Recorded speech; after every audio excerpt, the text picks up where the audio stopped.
So here with David Havasi, another episode of Tesla Inside Out by Clean Technica. David, just as an intro if anyone's missed it, worked at Tesla from 2012, right before the Model S came out, until 2019, basically led the opening of the Tesla store here in Sarasota, Florida, Lakewood Ranch area, and recently got poached, left, still love Tesla, has a lot to share. So today, instead of doing a story about retired. Instead of doing a story about his old stories from Tesla, we actually wanted to talk about some news. Oh yeah, I'm Zach from Clean Technica. Hopefully you know that. Like, If you're watching that, I hope you know that. But if not, then welcome. There's Bloomberg New Energy Finance has had news. That the energy density of batteries has tripled, or approximately tripled, since 2010. So I was curious to hear David talk about how he's sort of seen that implemented, from the Tesla side in the past 7 years or so, or a decade even, because you got interested in Tesla back in the Roadster days, and how that sort of has, behind the scenes improvements in energy density have worked their way into Tesla products, and how that sort of has evolved the Tesla products and the customer experience. So that's not too much for you to swallow. No, not at all, Zach. I'll just take that in and process some amazing content. Zach threw a classic, I call it the Shahan curveball, where he's like, and make sure you have a very interesting Tesla story. So I just stay up all night. No, I actually don't. But I think of a story and like, Zach, I got a great story for you. He's like, great, you're not going to tell it. This is like right before we start shooting this. We're going to talk about something completely different, and I want an in-depth, deep analysis from your inside perspective, and then so like the little gerbil on the wheel in my brain is turning. He's having a panic attack. I'm not. It's fine. But no, it's but switching gears. So energy density over time. Yeah, that is getting a lot of buzz, particularly now, because the revelation that I think the auto industry is happening, and of course the market is happening, as far as analysts that try to put a value to Tesla. They're realizing that the energy density that the other OEMs are coming out with, their batteries, are shockingly not up to the same. Yeah, I mean you have Tesla's 74 kilowatt hour battery packs outperforming other OEMs 100 kilowatt hour packs, which is all this. I mean that's already 25%, and then when you consider that Tesla just did another bump to 390 from their 100 kilowatt hour pack, and you're seeing other 100 kilowatt hour packs performing well below and the 300, and the cars costing closer to 200. Yeah, and then the price point for these vehicles being equal to or much greater than. So like sometimes you have the same range and double the cost. Yeah, because of course, and the narrative in the industry has been the OEMs will catch up, and I hope they do. They need to, because Tesla can't build all the electric cars. There's plenty of room in the sandbox for everybody, and we really need them to. We need people to be able to see other manufacturers' electric cars on the road, because it validates the technology. It validates the transition. They're like, oh well, if so and so's doing it, it must have reached prime time. So it's particularly prudent. Having this conversation is particularly prudent now, because there has been this kind of revelation of like, whoa, yeah, Tesla is like way ahead in this. Yeah, and the research from Bloomberg New Energy Finance, or Bloomberg NEF as they are labeling themselves now, shows sort of industry-wide. Bloomberg by any other name still smells as sweet. Yeah, approximately tripling energy density in general. And in the case of the Leaf, the Nissan Leaf, I've done this before. We've seen nearly a tripling of the range since 2011. So that energy density improvements for the Leaf batteries has gone into basically more range. On the Tesla side, like were you selling the Model S 40? I mean, we did. Yeah. We did. There was a handful of them. You know, I think they only comprise, and you know, there might be people that shout at the screen when they. I believe it comprised only about 5% of the order take rate of the initial pre-orders, and so as some of the listeners and viewers would recall, or maybe they weren't aware of this, what Tesla decided to do was still honor the 40 kilowatt hour pack that people ordered, but what they did was they took a 60 kilowatt hour pack and then they software limited it to 40. And what was the range on that? Do you remember? It's like 140 or 140 miles. If I recall, it was like mid hundreds. Really? Wow, yeah. I didn't remember it being so low. Yeah. Yeah, 140, 150. Okay. Yeah. So 140, 150 range for a Tesla Model S with 40 kilowatt hour battery pack, and I mean, I think Elon said that basically it wasn't popular enough, so that's why they discontinued it. Correct. Yeah, the order rate, the pre-order rate for that pack, yeah. And how much was that car? So that car was approximately the price of a Model 3, wasn't it? Yeah. So it's it's 59.9, I think, if I recall correctly. Wasn't a low price of 50,000 or? Well, after that might be the after incentives. For it. Yeah. But it was sort of down in this. Oh no. So yeah. 59 was the 60 kilowatt hour. Because I remember there were I think it was $10,000 increments. So I think 85 kilowatt hour was 69.9. 60 kilowatt hour was 59 and change, whatever. And then the 40 kilowatt hour was 49. So you basically had Model S that you could get with like 150 miles range, 50,000 price, sort of a long range, a Tesla Model 3 long range with some nice features. And so you've seen now, back from then, 140 miles to now, you have, what's your miles on your car? 322. 322. Yeah. And it's just a more complete car with obviously a lot more hardware. Yeah, I mean the 40 kilowatt hour, it was 0 to 60 in 5.9. So slow. And which is just it would be like, oh god. It was originally gonna be like 6.5, and then Elon. The story is that when he was like, no, he drove it and he described it as feeling like a hobbled horse, and so that kind of set the bar of like under 6 second 0 to 60, at least for the sedans and things, and that has been the case, until so I mean, basically you had a car that almost no one bought because the range was low, the price was not low enough. It was 50,000 still, and in 7 years we've graduated to a 330 mile Model 3 with a lower price and much more complete car, and it's selling like hundreds of thousands a year. It's astonishing, the value proposition now. I mean, well, even I mean, look at the new long range Model S. They just announced last week that the Model S. Tell them what happened in case they missed the story. So, in case you missed it, the Model S long range, as they call it now, it's the 100 kilowatt hour pack. It had an EPA rating of 373. And then Elon, on a couple occasions, I think he did it on the earnings call and he did it on the Tesla Third Row podcast, he alluded to that it's actually has a longer range than it's actually capable of a little bit more now.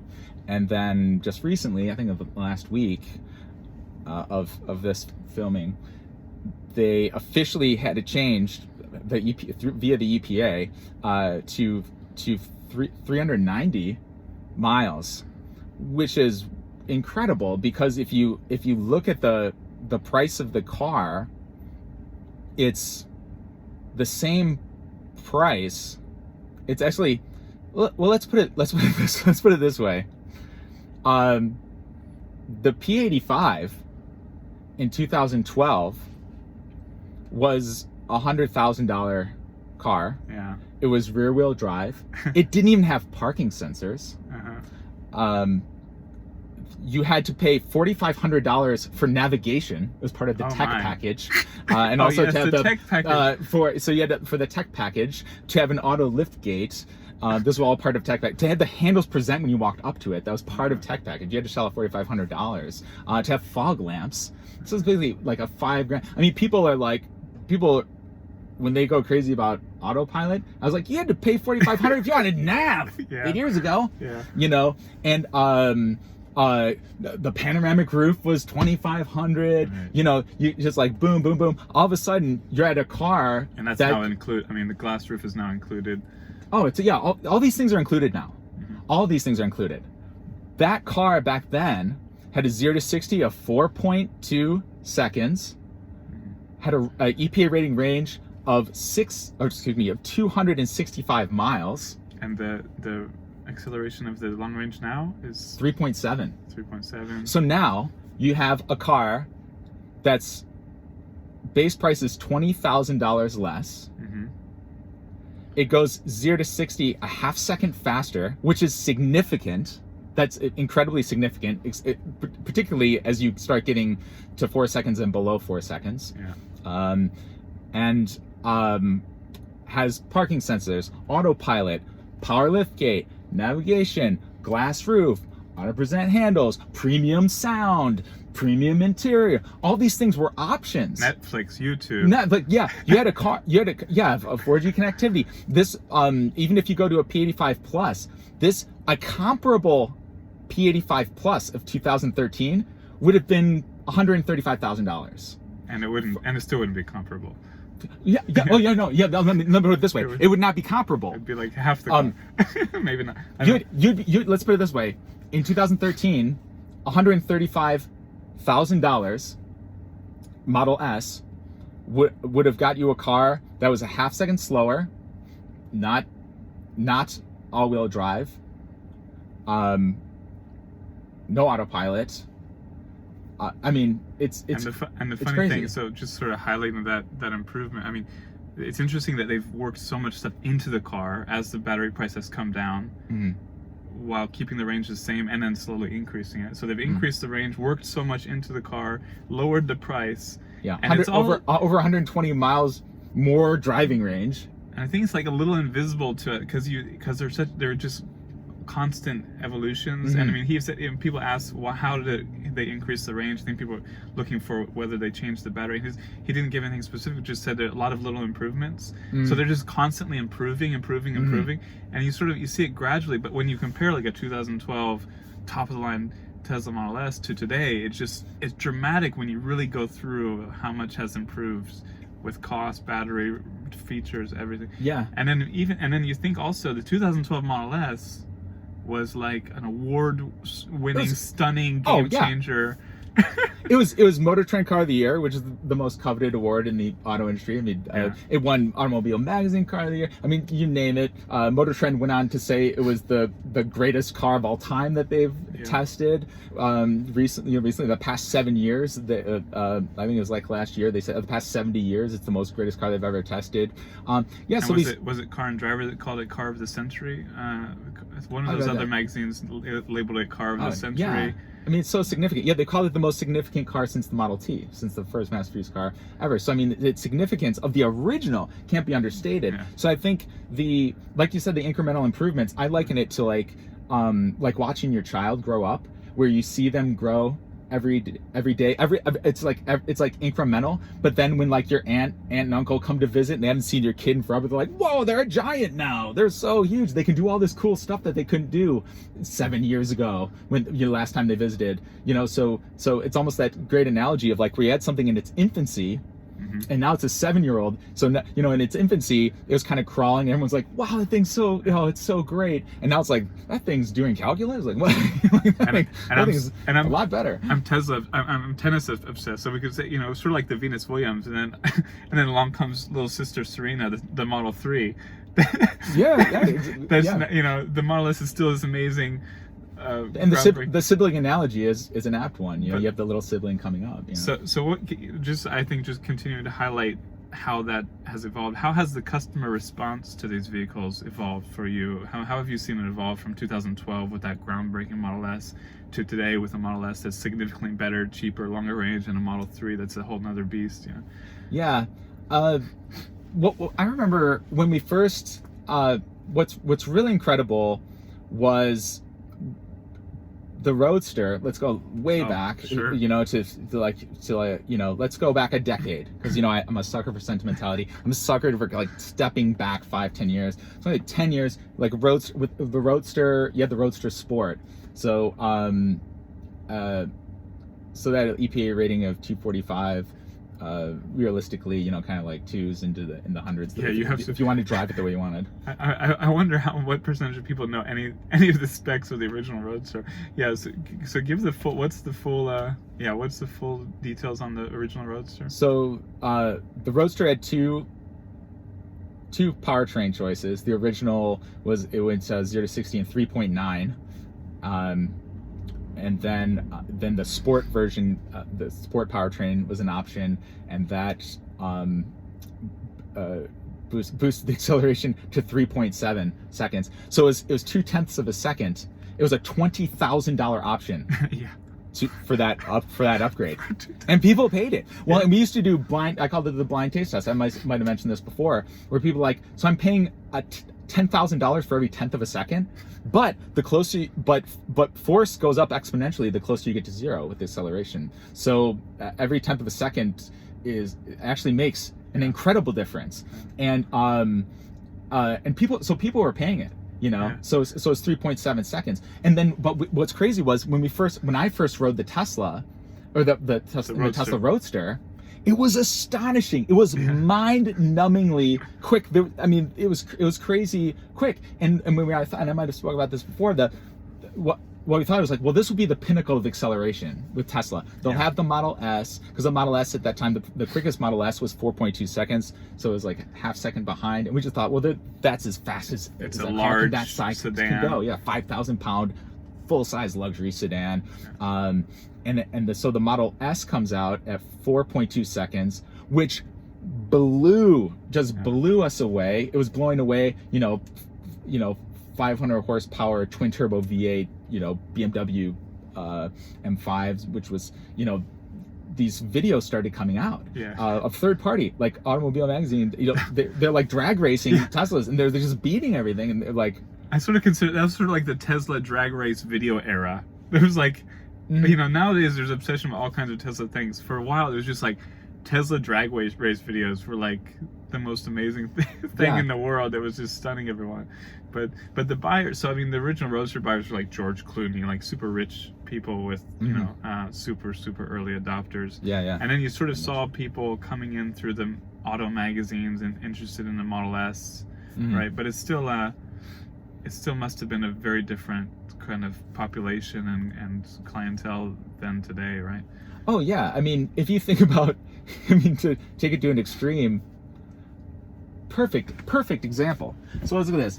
The Roadster of 10 years ago. Let's go back a decade. If you look at Tesla's offering, 10 years ago, it was a 2-seater Roadster. That was the segment. It came up to like your hip bone. It had a trunk that you can fit maybe like a carry-on in, a little trunk in the back, and it went 245, I believe, is the EPA rating. Fast forward to not only the Model S. Yeah, I think that's a good comparison to the Model 3, which we're sitting so let's go. right next to. So let's go Model 3. Let's go my Model 3. Yeah. Okay. This is really wacky, and this is a little something I haven't told you. I splurged a little bit. This morning. So this morning. Oh, yes, this morning. You paid for the acceleration. I did. So I had the Model 3, which the all-wheel drive, which currently has 322 miles of range, is all-wheel drive, and when you buy it, it has it can seat 5 comfortably. It has a rear trunk, front trunk, tons of space. Of course, autopilot, premium sound, all those wonderful things. And it went 0 to 60 in 4.4 seconds. That's what it is when you buy it. But you could do the boost option for $2,000. So instead of a $20,000 boost for 0.2 seconds, $2,000 boost for a half second. A half second. Which now my 4-door mid-priced sports sedan, Toyota Corolla kind of. Yeah, has the same 0 to 60 of the original Tesla Roadster of 3.9 seconds. That's like, if you would have told me 10 years ago that, like, when I first experienced the Roadster, be like, Dave, you, David Havasi, humble David Havasi, will have a Tesla that will have the performance of a Tesla Roadster, but the functionality of a sedan, and not to mention the driving range. Let me do some math. Almost 80 miles more. And I mean, it's like, let's clarify. You're not a Tesla fanboy, right? No, I'm completely objective. David is like the definition. Like, if you look up Tesla fanboy in the dictionary, David is right there. And but okay, go ahead. No, but the point is, back then, you were a Tesla fanboy back then. Correct. And you had no idea you were going to be driving a car like this, with these specs, this cost, all this stuff. It's astonishing. So nobody had. So nobody even the most aggressive, optimistic, enthusiastic Tesla fanboys didn't see the evolution coming so dramatically that has come. And I think you said no one has. I think it's fair to. I would not be surprised if no one had. If no one really saw how much potential there was in the next kind of very few following decade. I think very few. I think that from a consumer standpoint, I think there are people within Tesla that saw the cost curves and But even then, like, you can look at some things and sort of estimate, but it's still hard. But I'm not one, and also I'm not, just to qualify the term fanboy. I'm a pragmatic fanboy, and I've always been. Okay. I'm a fanboy in the way that I recognize the significance of what is happening. I'm fully aware of the significance, and I recognize it. There are other fanboys that, regardless of reality, they're like, Teslas can fly, and you're like, they can't. Well, they're like irrational. Yeah. Well, I think, but this is most fanboys, their views are founded because it is so incredible. Yeah, this is my point. That's exactly my point, and I think we've sort of highlighted this point maybe too much at the beginning of the year, when Tesla sales were still exploding, the stock price was exploding, and we've been criticized so many times for being over optimistic fanboys. And I think the thing I want to highlight is, it's really the product. It's not really about being overly optimistic. It's the product and the company improved that much. And we can see, even if we go back in time 5 to 7 years, even us most optimistic fanboys, like, we didn't really see how, you couldn't really envision how much better the products and company would get. And I think so even we are too bearish sometimes. And so I think that the idea of denigrating fanboys for being enthusiastic about something amazing it's gotten old, and we've even gotten tired of even responding to it. But I just wanted to highlight it because of seeing that you got a better car than a Roadster in just a decade, dramatically better. I remember before, when there was rumors of a Model 3 Performance, like they're going to release a performance variant of it. Well, not rumors. He said they're going to, but it wasn't out yet. The specs were not released yet. Before this was before the Model 3 Performance. And I remember talking to another Kirby. He's another local Model S Performance. Oh, sorry, Model 3 Performance. Okay, it's Model 3. And Elon was like, oh, it'll they'll benchmark the BMW M3 and things like that. So I remember talking to Kirby, another local guy. I think he's on his 3rd Tesla right now, and very outspoken and very enthusiastic about Tesla, and for good reason. I remember him kind of extrapolating, being like, man, imagine if the Model 3 Performance had like a 3.7 second 0 to 60. That would blow people away if it had a 3.7 second 0 to 60. It's a 3.2 second 0 to 60. It's a half second quicker than our greatest expectation of the most bold prediction from one of the huge Tesla fanboy. Which is, I think we're getting to the point we really have to recognize that the company is doing amazing things, even more amazing than fanboys expect are going to happen, and that's why people continue to be fanboys, because we continue to be surprised. But getting back to that, so we talk about how the product has improved, but also the cost is now basically, as we've shown, the cost of ownership for many people might be comparable to a Camry or an Accord, rather than, of course, a sports car like the Roadster.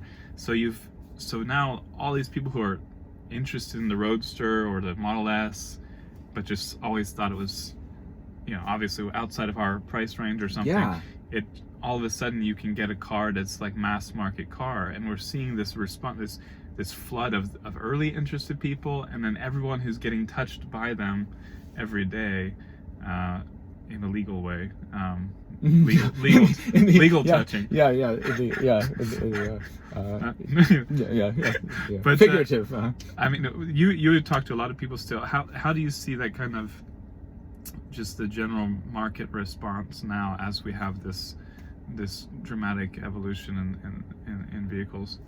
Even, what's really funny, when I talk to just people out and about, friends or friends of friends, and I have a Tesla, and of course people are like, oh wow, right away their first inclination is that it's too expensive of a product. It's out of the reach. They could be a very successful professional. We might have spoken about this before, but the underlying thought is that, oh, Teslas, those are those expensive electric cars. And I have to tell them, and I cite your article about comparing it to the and they're like, oh, well, if Zach Shan, I'm familiar with all of his work. But I said it's actually in the realm of a Toyota Camry, which I've never heard somebody say Toyota Camry. Oh, that's out of my. That's too expensive. I mean, it's not something that would be universally seen as an opulent or splurging. It's very design. Toyota made it accessible and a very accessible product. So you see this perception shift where and it is just perception, where people are, where they see it's where it goes from an inaccessible to accessible. Like, oh, I can have this now. It's not this thing that I'm looking through the window and I'm seeing all these other people enjoy. It's something that me, Joe normal guy, or Julie normal lady can now participate in. And that's the experience that I had. I thought, oh, the Roadster is so amazing, but I'll always kind of, it's like a dream car. Correct. I'll always admire it from the sidelines. Mm-hmm. I'll never be a participant in this experience. Somebody else will always be having this experience. And the future is now. Yeah. There it is. The future. The T-shirt says it. Then the future arrives, and you get something you dreamt about. And it was actually, I was charging yesterday and pulled up next to, a plug-in hybrid Chrysler Pacifica minivan was next to me, and I talked to him for a minute about how great the car, and he made a comment which I didn't catch until afterward, basically saying in some way that it was much, not in the same words, but much more affordable than the Model 3 that I had. Like he said, oh yeah, and it's it's not so expensive, whatever, something like this. And I realized walking away, oh, I should have pointed out that my car is probably cheaper than his. Like, like the Pacifica hybrid. I don't know. I mean, it's probably not that much of a difference. I have to look up the price, but it's similar. It's like $45,000. Similar price area. They still get the $7,500 tax credit, which is, but this is the thing that I think a lot of people have, is they just think of a Tesla as a $100,000 car, and they just don't know. And one of our most popular solar articles, whose solar industry had similar drop in costs, and I did an article that people's idea of the price of solar is probably 2 to 100 times, and it's probably, they probably have a price in their head that's 2 to 100 times higher than the reality, because they have a price from either 2 years ago or 10 years ago or something. You know, yeah, because they think it's this belief that the future will continue to be like the past. But when you deal with things like Moore's law and what is it with Ark Invest talks about where you see a cost decrease through economies of scale and things like that. It's a dynamic situation where prices go down. So I think people at some point maybe they have priced it out. Yeah, they priced it out in like 2015 or 2017. And they think it's static. Yeah, and they get that, and we all do this. I mean, we all do this all the time. This is how the human brain works, right? But if you just, if you really look at how dramatic the change is in such a short time, it's pretty stunning to just see how much more accessible and better the product gets. Yeah, and that's true. Like when they make those assumptions, and that is the current state of electric vehicles is the demystifying of two things: cost and range, or charging, I should say. Because people at some point they've heard information about a Tesla, and that information is that they are super cool but they're expensive, and they were right. When they heard that Teslas were 80,000 to over 100,000, and so they're right. That information was correct, or they might have heard about a Nissan Leaf where it could go back at 100 miles, and there's nowhere 70 miles in 2011. Yeah, and there's nowhere to charge it, and that information was correct back then. But there's been massive changes in both of these parameters where, like when I tell people that I haven't used gas in almost 7 years, their head explodes. We have to like show your license plate again. yeah. At this point, kick gas. Yeah, it's really good. I mean, I think you do a great job of demystifying with as much as you can. But yeah, keep it. So when people say when people hear that you haven't used gas, they just don't get it, or well, it's so far out of. I think people have become so. And this is kind of obvious, but people are so dependent upon that resource because all they know, that's how you get around. Yeah.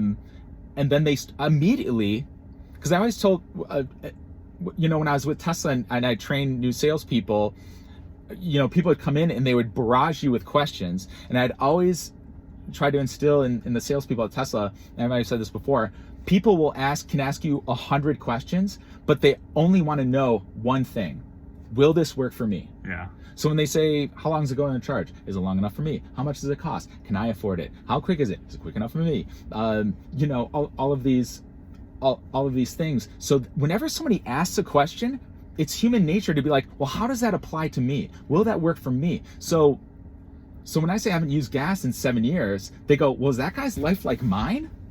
Because I go to Ohio every summer. Yeah. And so they'll be like, well, do you just drive around town? I was like, no, I've driven across the country in 2 days.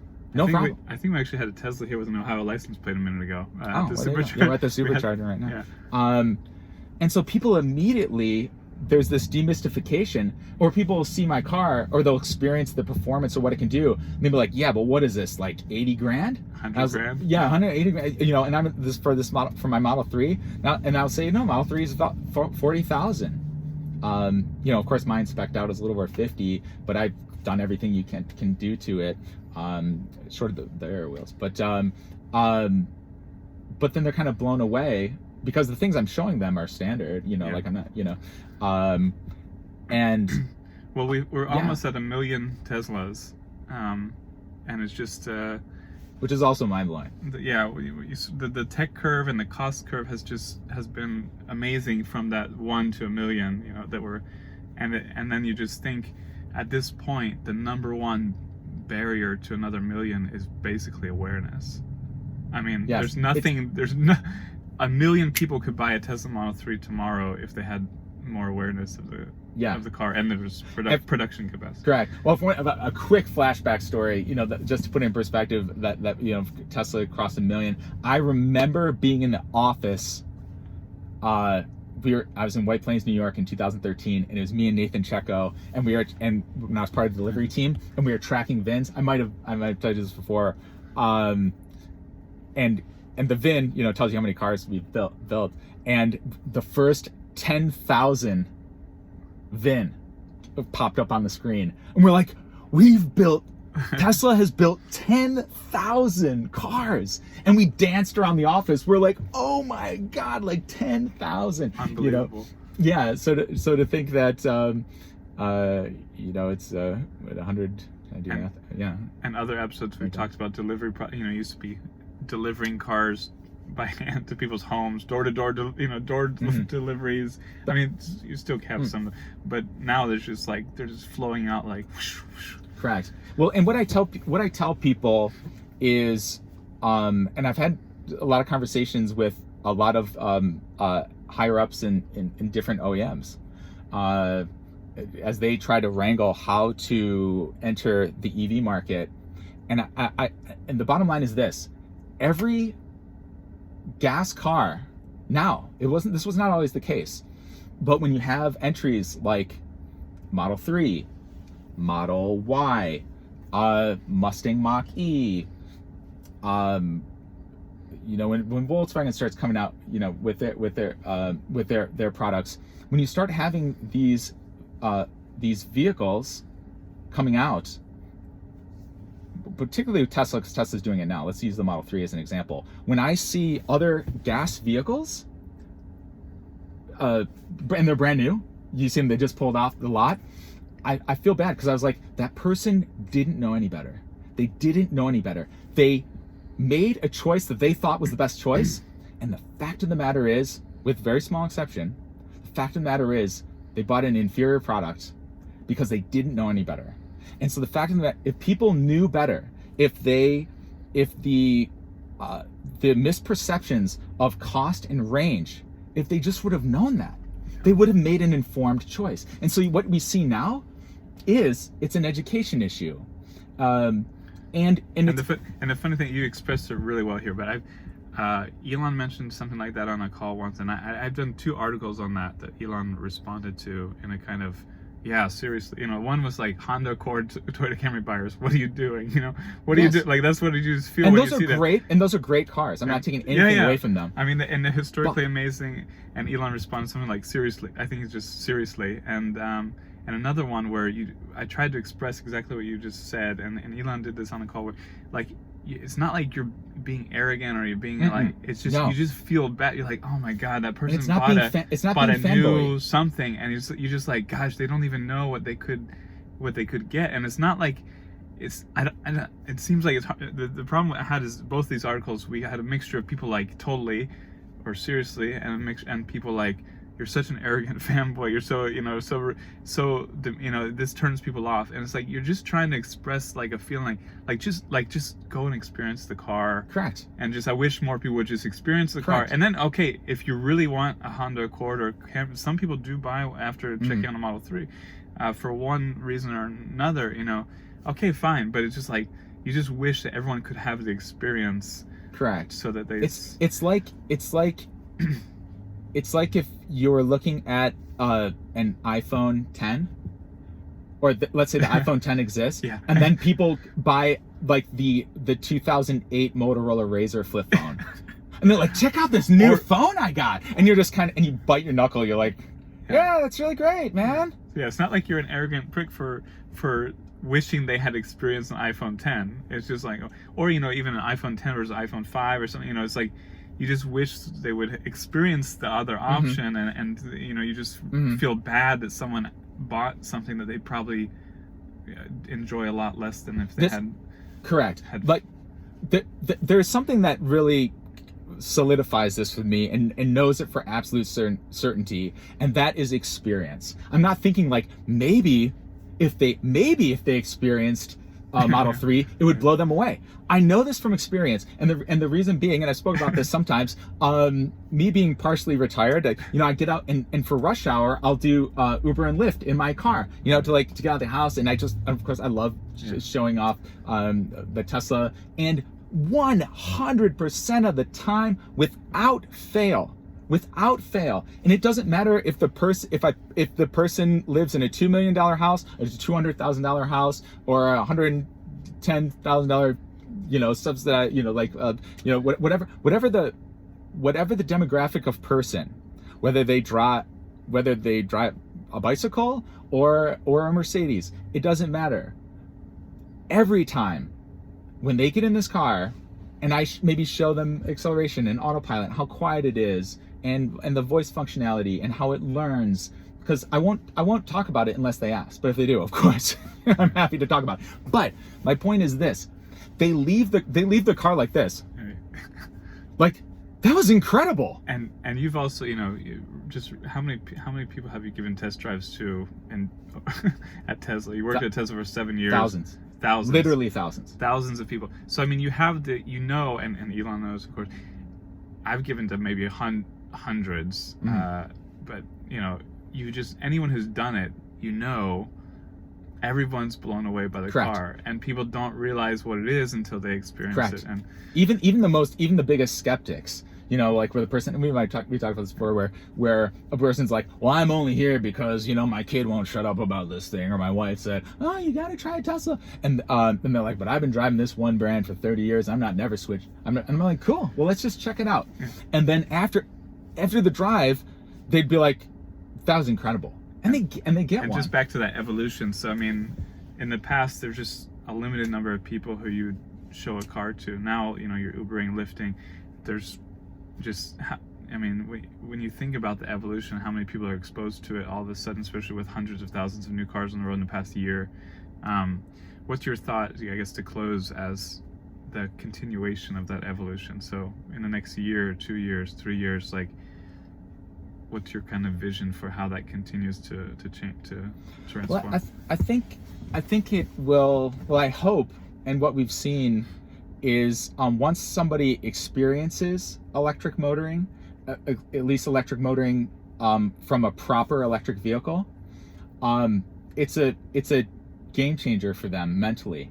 It's a new chapter in their lives. It's a new. They realize a level of possibility that they didn't know existed before, and they want to talk about it. So it becomes this topic of conversation. They talk about that time they rode in a Tesla, and so I think it will continue to be a topic of conversation. Like if people are on vacation down here in Sarasota from Wisconsin or something, and they've never even seen a Tesla in person, they'll tell me, they'll go to Siesta Key Beach, which has been rated the greatest beach in America, and they went parasailing, and they've swam with dolphins, and they've the powder white sand, and they're like, this is the highlight of our trip. They're like, the highlight of our trip is driving in a Tesla 6 miles to the airport. They're that blown away, and I can guarantee you don't get that kind of excitement in any other car, particularly another car of this price point. So the fact that the product has that kind of effect on people. So to answer your question, I'm just so shocked of how many people still are unaware of the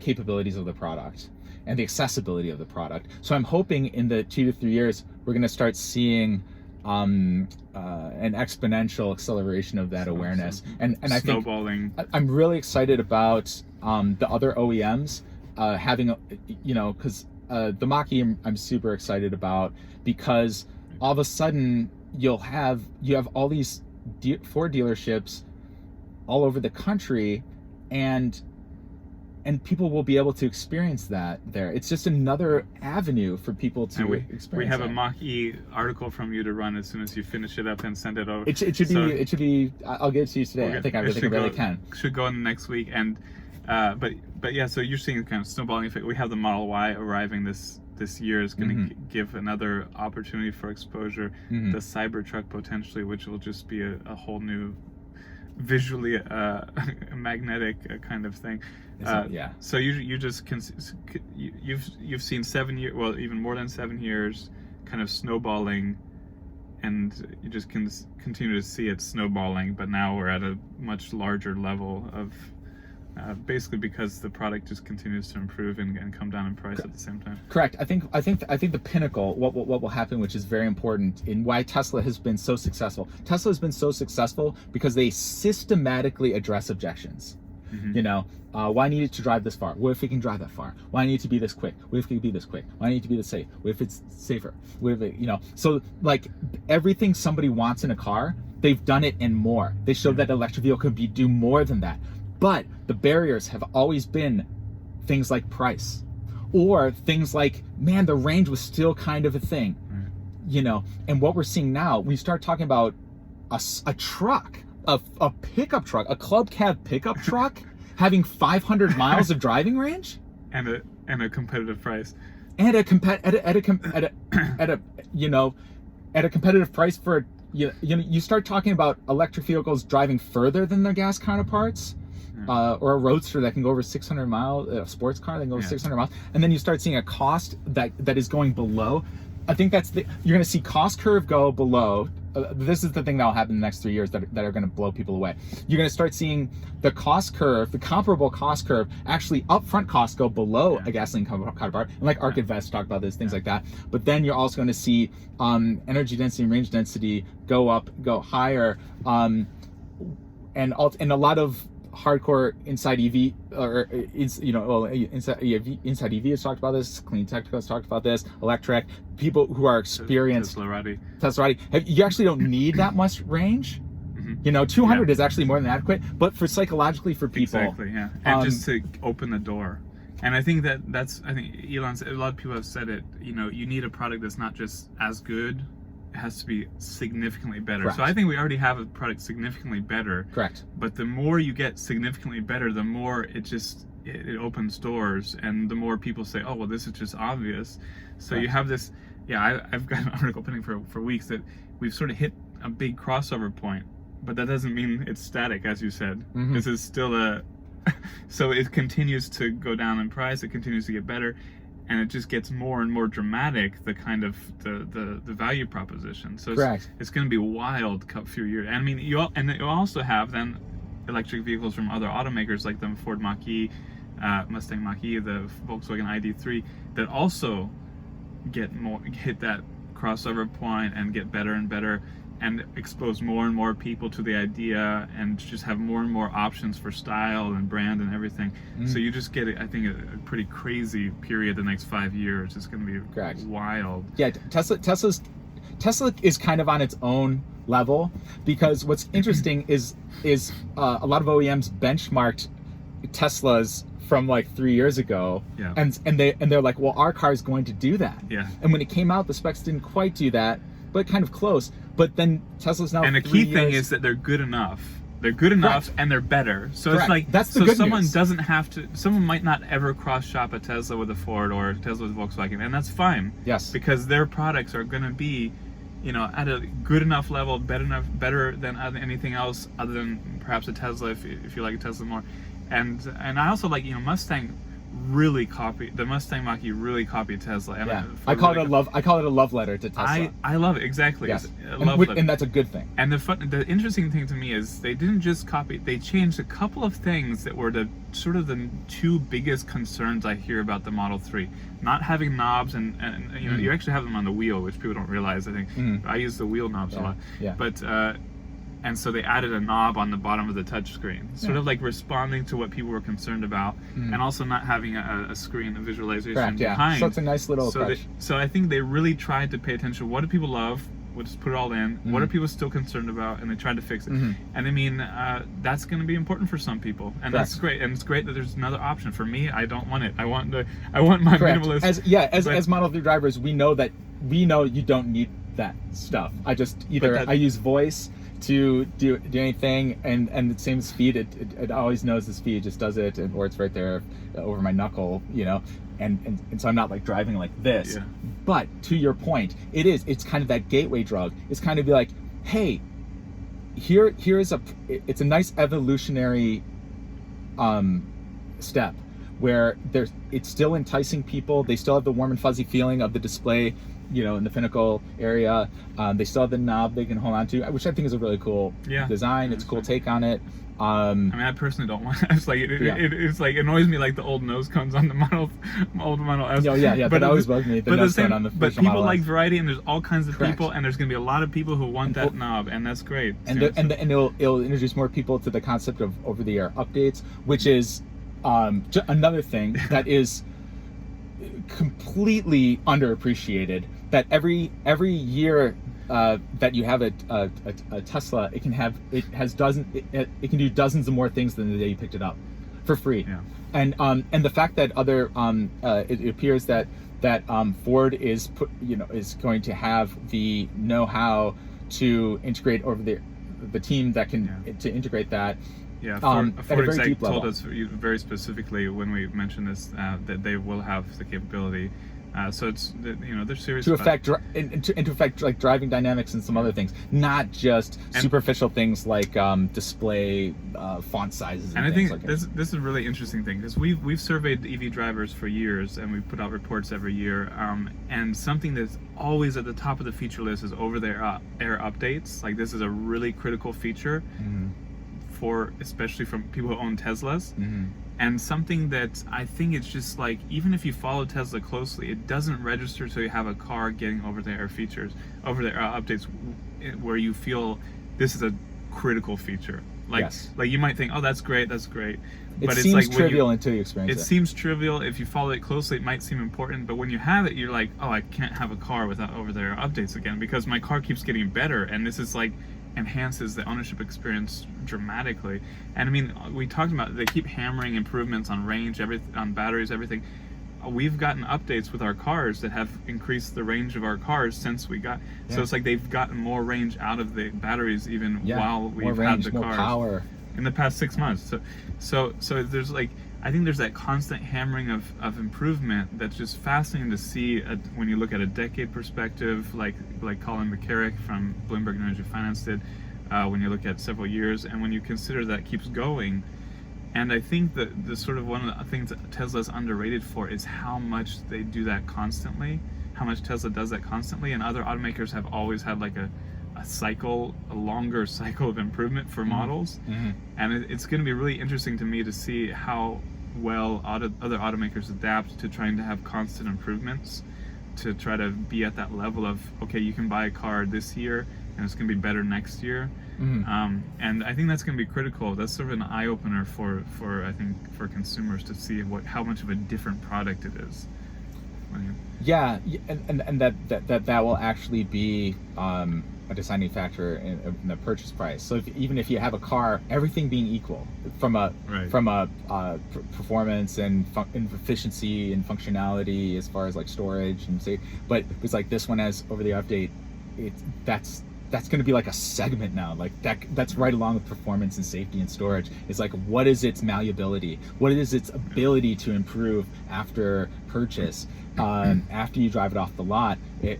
Everything else being equal, so it'll be interesting. The top of our surveys for years have been super fast charging, supercharging, over-the-air updates, and a certain base level range. These have been like the features most important to EV drivers for their next EV. So these are people who know what they want from the next EV. So I think it's really fascinating that those have become much more clear to other automakers and buyers, that these are important for certain reasons. But the evolution, just your final words. We're almost at an hour, so your final words on sort of just the evolution of the products, the company, and the customers from 2010 or 2012 to today. What's the kind of big picture takeaway on that? Well, I think what do you guys think?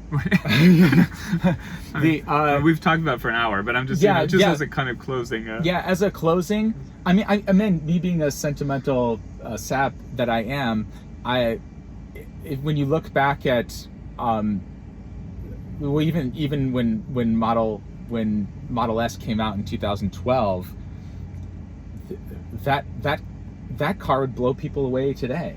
So what I'm just really excited for, let's put it this way, and we touched on this, things back then that I thought would be impossible are commonplace now. So, and I'm an optimist. Yeah. So things that I viewed as impossible are now commonplace. What things that we view now as impossible will be commonplace in the next 3 years, 5 years, 8 years? That's the things that question. maybe we haven't even considered. That's what's exciting about the company, isn't it? Mm-hmm. Yes. And you see this twinkle in the eye of some executives. Like, I really like not only Elon always has a twinkle in his eye. He's like, oh, and there's some stuff coming. He always has that little, like, oh man, and he wants to tell you, but he just can't. And there's like, oh, there's some things. Now that we've seen that for years, now when we hear that, we're like, what is he talking about? And everybody goes crazy. What is he talking about? What's coming? And everybody goes crazy with speculation, and then you don't really know normally until it comes out. But what's really cool is in the Mach-E presentation that they did, a couple of standout moments when they were talking about the user interface, and they had the head of Ford up there talking with one of the heads of the user interface. You saw this sparkle in his eye. This thing, he was really excited about, like genuinely excited about the product that they are about to unveil. And it was the same excitement that I think you see or in the similar realm of Elon, where Elon's like, he knows it's going to change the game, and he knows people are going to love it.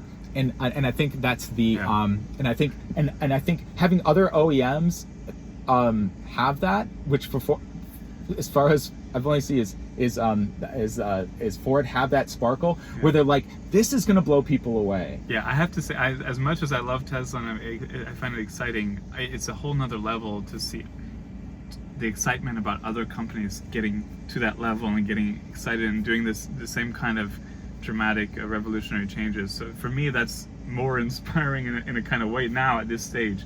But we've had two writers spend time with Mark Royce, president of GM, talking at length about their efforts. We've had I think two. We've had someone spend a lot of time with the heads of Ford before the Mach-E came out. They got to ride in it before it was shown and learn about it. And what's really uplifting to me is that the takeaways from those people are always like really enthusiastic. Like, they're really excited. They're 100% convinced those companies are in it. Yes. That they get it. That they're doing it. They're not, and they really push back against the kind of criticisms which you see a lot of, oh, they're never going to get it, they're never catching up. And I think, anyone who's really spent a lot of time trying to see where they are today, not where and speaking of static, not where they were 3 years ago or 5 years ago, can see that that spark is hitting, the companies are working in a kind of similar kind of... You see this underlying motivation, because I think a lot of times they'll be like, oh, they're just doing this to meet regulatory those days are things. gone. Correct. Like when you see Bill Ford, and this was cool. It's almost like he read like my LinkedIn bio. Like it was almost word for word when Bill Ford was like, and I connected with this. He said, "There's always," and I'm kind of paraphrasing, but he's like, "There's always been this reconciliation needed in automobiles, where the more fun it was to drive, the more taxing it was on the environment," and it always bugged me, and that's the part of the reason why I jumped into this industry, was I wanted to address that head on. And then when you see people like Bill Ford making these testimonies as well, like he goes, finally we're at a point where we can address this dichotomy of performance and efficiency, and it gives you a lot of hope. So this, I think this is where I'd really like to you asked me for my wrap up. I think the most exciting thing for the next 3 years will be all of the groundwork that Tesla has done. Its key focus, its key parameter to exist is to accelerate the world's transition to sustainable transportation and energy. In the next 3 years, we're actually going to see a real manifestation of that. The acceleration of third parties to this transition. I think that's what's really exciting. I think that's a good closing. And I would just triggered one more thought is, you know, for so many years they're writing off Tesla, sort of disregarding them, negative comments about Tesla. You never see that anymore, it seems like. You see like Mark Fields on CNBC talking about giving a lot of respect, props to Tesla, what they've done, Dice at Volkswagen. So I think everyone's got their foot planted in reality now. And the reality of today is not the reality of 2015, everyone knows that. And the reality of 2025 is going to be a whole nother world. So I think it's really exciting. Huge thanks to everyone for listening to us for an hour and humoring us as we talk about exciting stuff. Please chime in the comments or on Clean Technica, and we'll get back to stories about the past soon, but we're also trialing just talking about news and stuff. Thank you very much.